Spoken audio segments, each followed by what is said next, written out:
So a recent U.S. government, there is a study this morning that says that baby foods may contain dangerously high levels of toxic heavy metals.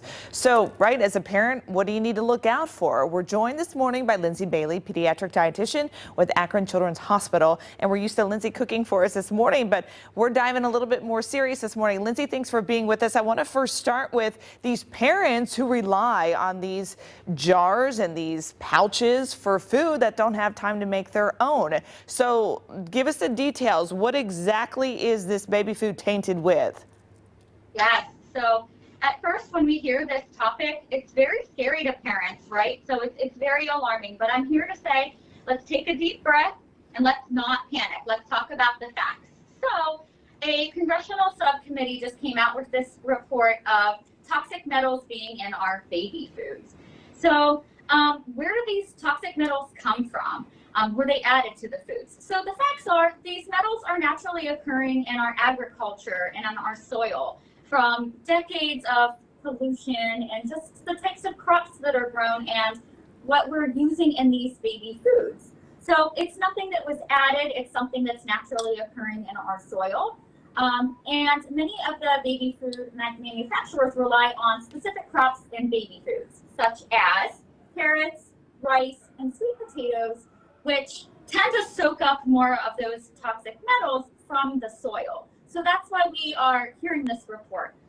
Lindsay, talk about the brand. I know a lot of parents have specific brands that they like. I've had 2 kids, now a third, and I know what I've used in the past.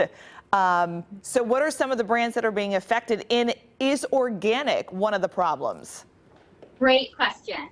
So out of that report that came out, there were 4 different brands that responded and several that did not. And it's really not a question of brands. So I don't want parents to be afraid of specific brands. It's the types of foods, right? So it's not really a matter of a brand situation. And in terms of organic, we know that organic foods are still affected by these types of metals in the soil. So there are things that we can do in order to decrease our risk and being able to get these types of food in. So the current recommendations are we need to vary our diet. So if we know these types of foods like carrots and sweet potatoes and rice are affected, we don't want to feed our baby nothing but this. But we wouldn't recommend that to kids or teens or adults either. So we want to vary our diet. How can we limit the exposure? So some ideas that we have, some of these teething biscuits that are available for babies are made out of rice products, or the little puffs that babies will eat are rice-based products. So see if we can find some alternative types of grains. So vary the diet.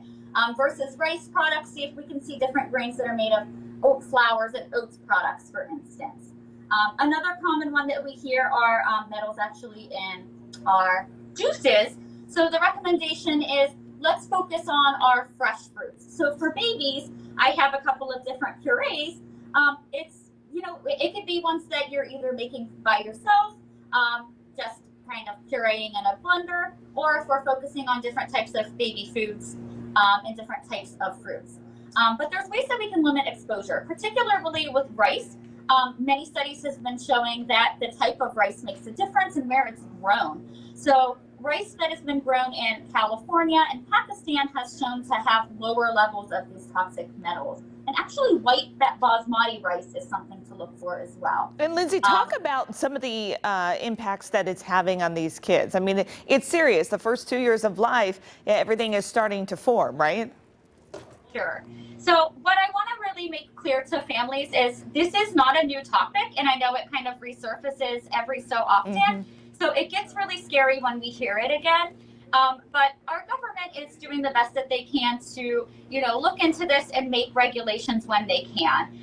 So this has been around for a long time, and our best recommendations are we know that we're going to have exposures to things in foods. All of our foods are made out of chemicals. The best example that I have that kind of relates to parents is most of us are familiar with iron as a metal that we eat. Sure. So that's something that we're exposed to. It's something that we need, but in high amounts, that's toxic. So these things, even though that they're contained in our baby foods and having that exposure doesn't necessarily mean it's at a toxic level. So the dose is very important when we're discussing these types of things. And So our best recommendation is varying the diet. Right. And as you mentioned, you can make some of the stuff your own.